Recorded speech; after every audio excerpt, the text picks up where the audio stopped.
Bueno, muy buenos días a todos y todas. Muchísimas gracias, rector, por esta invitación, al municipio, al vicerrector. Un saludo muy especial a todos los que nos acompañan, representantes de cada una de las entidades que hicieron posible hoy este encuentro. Creo que Jolie fue muy clara como frente a dar esa introducción en el tema de ruralidad.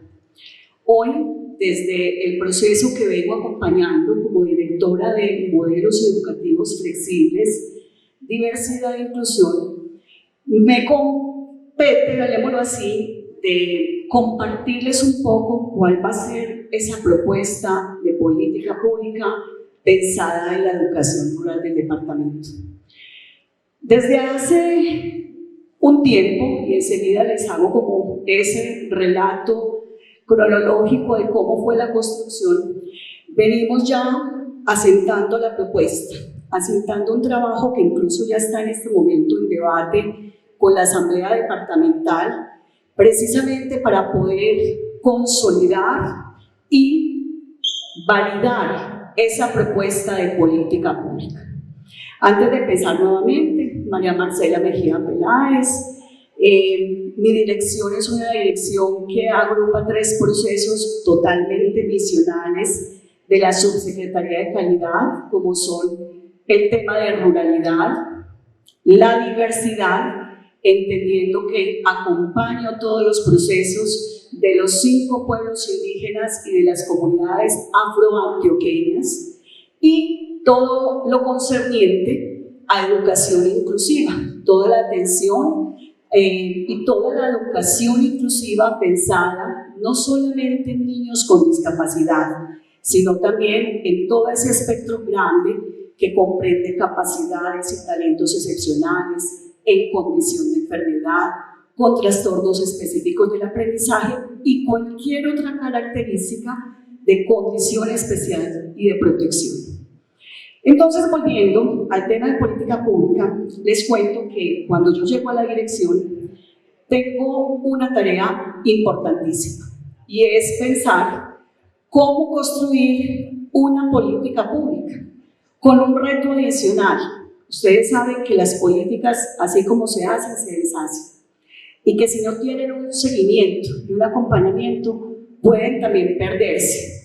Y ese era el reto de nosotros como Subsecretaría de Calidad, pensar en hacer una propuesta sólida, una propuesta pensada en muchísimos factores, pero que nos permitiera enfocar en unos conceptos fundamentales. Permitir la accesibilidad, garantizar las trayectorias educativas completas, y pensar en los contextos rurales, partiendo que nuestro departamento tiene 9 subregiones, totalmente diferentes unas a otras, con una característica topográfica, geográfica, cultural y poblacional que demanda pensarse en unos contextos de una ruralidad totalmente diferente de una subregión a otra. Reuniendo esos elementos, entonces iniciamos una construcción en el año 2021. ¿Por qué empezamos un año después? Porque el 2020, ustedes se recuerdan el tema de pandemia, estábamos todos los maestros, todos los estudiantes, los equipos de la Secretaría de Educación, obviamente con unos aislamientos, y apenas nos podíamos ver y sentarnos a conversar frente al tema de ruralidad en el 2021. En ese momento empezamos a hacer un diagnóstico, pero también hay que hacer una observación. No era empezar desde cero, sino retomar todo lo que se había hecho desde antes, todos los procesos, porque frente a la educación rural es mucho lo que se ha pensado, es mucho lo que se ha dialogado, reflexionado. Son muchísimas las mesas que se han desarrollado en torno a esa temática, pero teníamos que recoger qué pensaban los diferentes sectores, qué pensaban el maestro, qué pensaban los padres de familia, qué pensaban los estudiantes para poder aterrizar esa propuesta.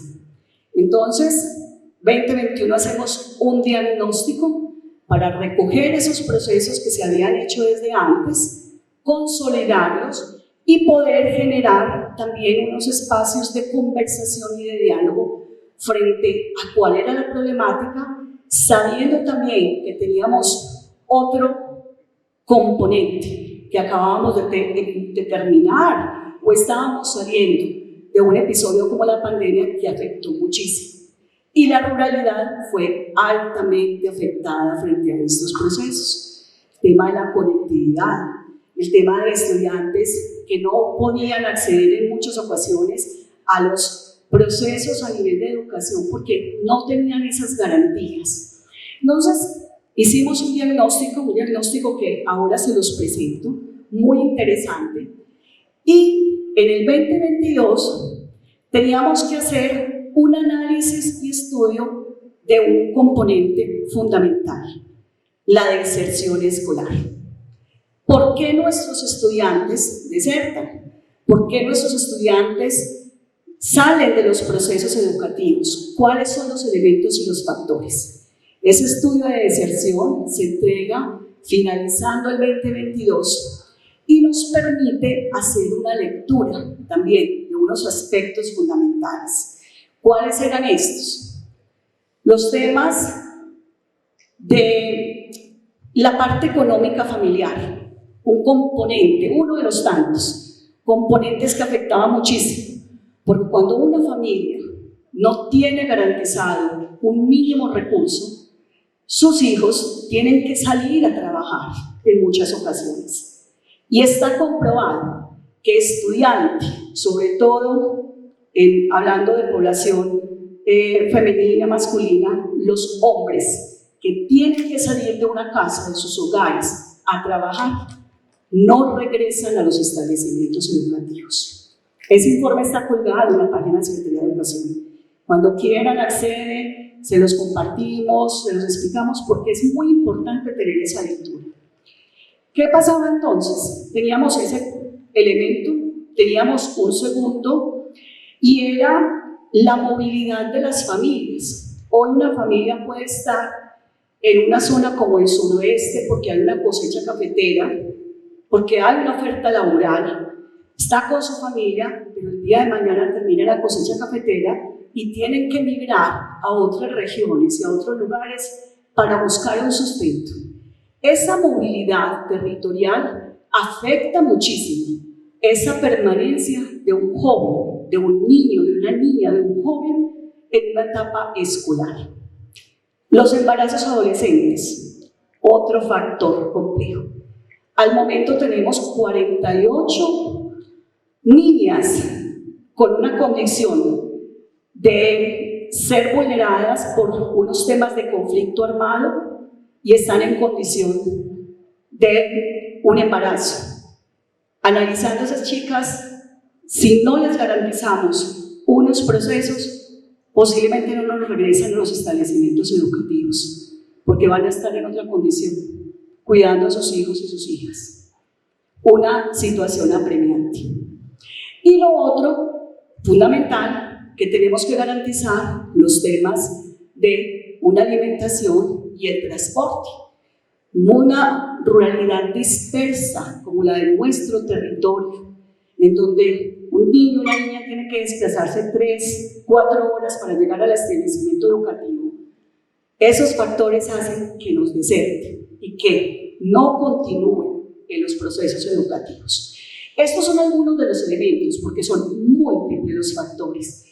Un análisis que fue muy completo, muy interesante, como les digo, es un análisis público. Ese análisis fue expuesto por la Gobernación de Antioquia, precisamente para el conocimiento de todos, no solamente el ciudadano del común, sino de los que nos pensamos en el tema de la educación para poder tomar esas decisiones.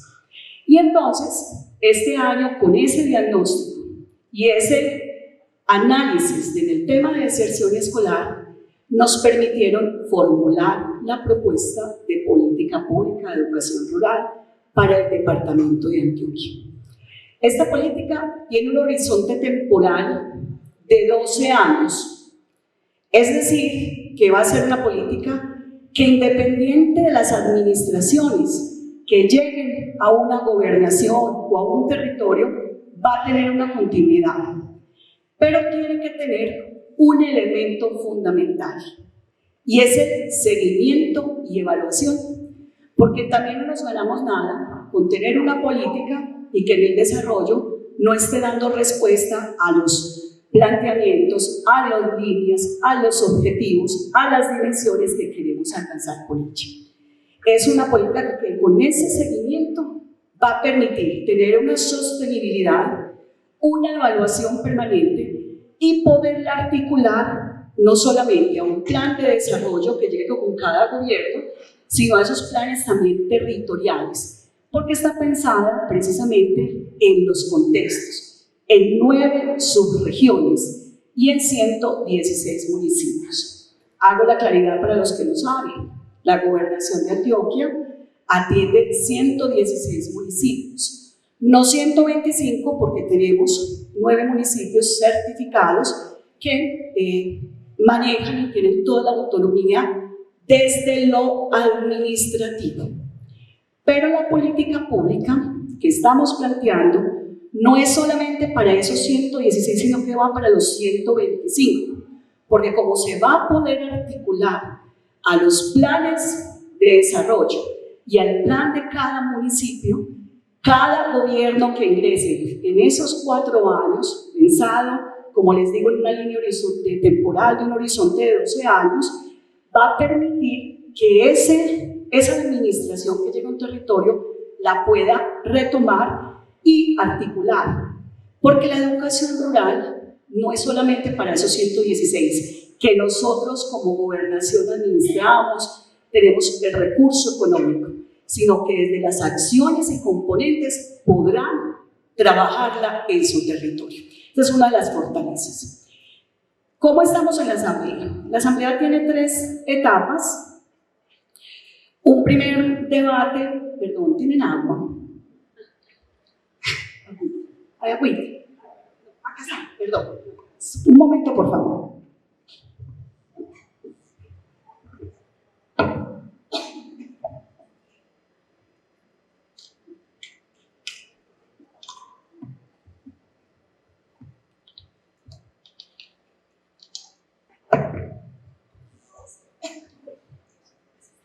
Gracias. Estoy tomando un medicamento que me seca muchísimo la boca. Bueno, entonces, como les decía, el tema con la asamblea, tenemos 3 momentos. Un momento que fue el primer debate. El primer debate lo tuvimos hace 15 días. En ese primer debate con los diputados proponentes tuvimos la aprobación. Pasamos una propuesta muy bien aceptada, una propuesta que tuvo una lectura muy interesante, donde surgió una tarea y es realizar unas ordenanzas, porque finalmente hay 3 ordenanzas que en diferentes momentos tocaron el tema de educación rural, pero que amerita fijarnos si esos componentes de esas ordenanzas se pueden incluir en esta política que estamos planteando para generar un solo proceso relacionado con el tema de educación rural. Está la ordenanza 33, la ordenanza 25 y la 44. Esas 3 estarían articuladas a la propuesta de ahora. La semana pasada hicimos ya la presentación en plenaria completa con toda la asamblea en pleno. Nuevamente tuvimos ya un aval, un segundo momento, donde toda la asamblea hizo una lectura también muy positiva de esa ordenanza, y nos quedan 2 debates. En esos 2 debates tenemos que contar ya con el trabajo puntual, sobre todo para poder garantizar la financiación. Hay una cantidad de líneas, de dimensiones muy interesantes y que invitan a que no solamente sea la gobernación, sino que el sector privado, la empresa, las universidades, todos nos vinculemos para poderle dar trámite a la misma, pero necesitamos financiar. Y por eso el tema de la asamblea es tan fundamental, porque desde allí es desde donde se fijarán cuáles van a ser esos recursos y esa destinación presupuestal que nos permita garantizar y llevarla al territorio. Entonces voy a compartirles un poco, la presentación es grande, es larga, pero voy a tratar de hacerla por temas de tiempo lo más puntual sobre todos los datos que nos interesan. Como les decía, es una propuesta y una política pensada en los contextos territoriales, entendiendo que son 9 subregiones, 125 municipios, cada uno con una caracterización y que tiene una pertinencia y tiene que haber una lectura territorial para poderla formular. Y que como Estado tenemos que garantizar obviamente unos temas y un compromiso que permitan hacer un desarrollo objetivo y pertinente de esta política. Aquí les cuento, tuvimos un ejercicio que fue muy valioso, de hecho de Coredi nos acompañaron, que hay varias personas que hicieron parte de esas mesas. Hicimos una invitación a varios actores, porque no podía ser solamente la mirada desde la gobernación. Teníamos que integrar a muchas personas para poder saber cómo se soñaban, cómo pensaban o cómo creían que debía ser la educación rural para el departamento de Antioquia. Tuvimos un desarrollo a partir de unos instrumentos, teníamos que generar tema de empatía. Cuando yo no genero empatía con el contexto territorial, muy difícilmente me puedo proyectar a pensar en la ruralidad.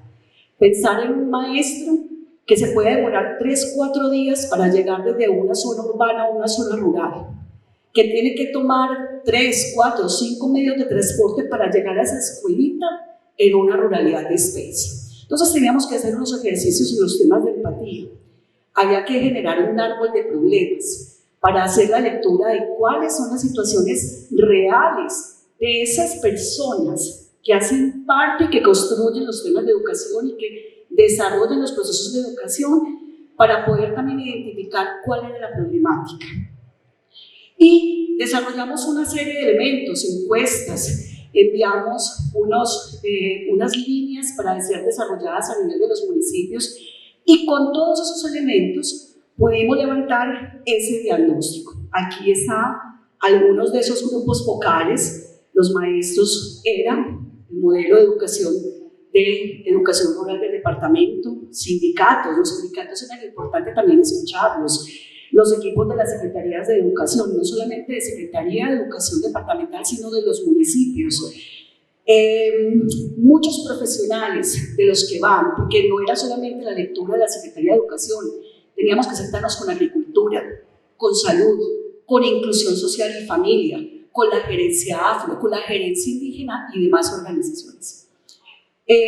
Hablamos con maestros y maestras, estudiantes, tomamos grupos focales hasta de niños del grado preescolar, cómo se soñaban que fuera su educación rural, su colegio, su escuela, hasta jóvenes de 11, porque había que tener esos nortes. Ya un joven de 11 no se sueña el parque o los juegos como nos lo dibujaban los pequeñitos, sino que ya piensas en ese proyecto de vida. Hablamos con la sociedad civil en general, con las empresas, todos los del conglomerado de la Alianza ERA, que más adelante les cuento, hicieron parte de este proceso. Padres de familia, fundamentales, y estudiantes de educación media. Este panorama, Julia ahora se los contó, pero nos muestra unos aspectos muy importantes. En el primero, rescato. Geográficamente, de los municipios no certificados, la zona rural representa geográficamente el 99.7%. Eso nos indica que nuestro departamento es rural, más que urbano, es rural.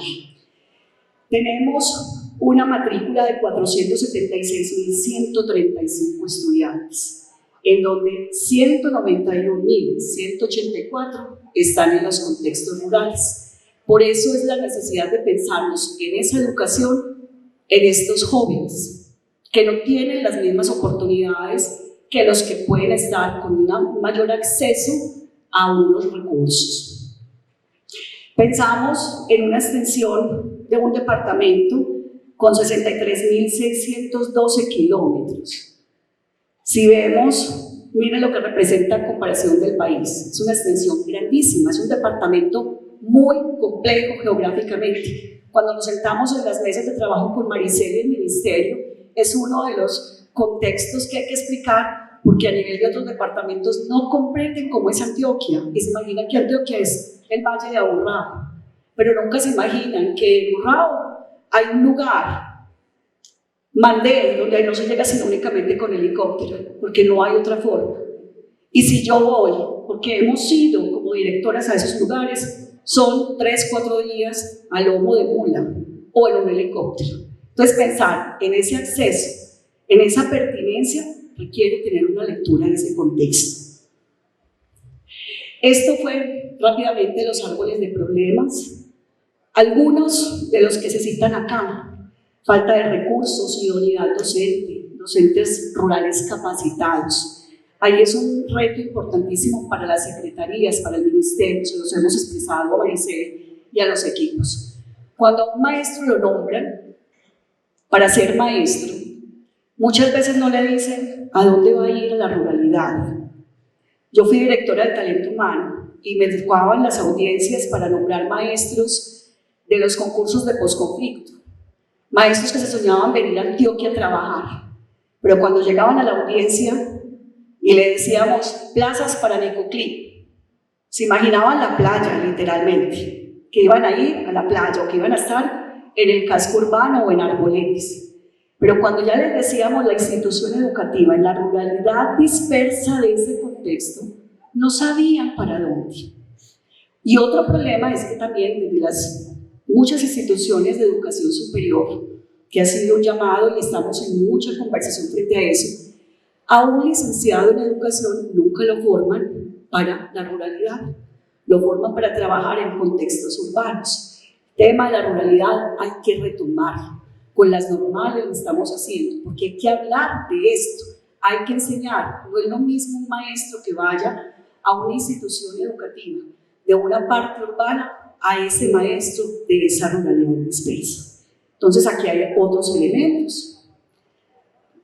¿Y cuáles son las problemáticas que tienen los niños, niñas y jóvenes campesinos para la permanencia en el sistema educativo? Falta de educación superior, lo que hablaba Julie. Trabajo a temprana edad.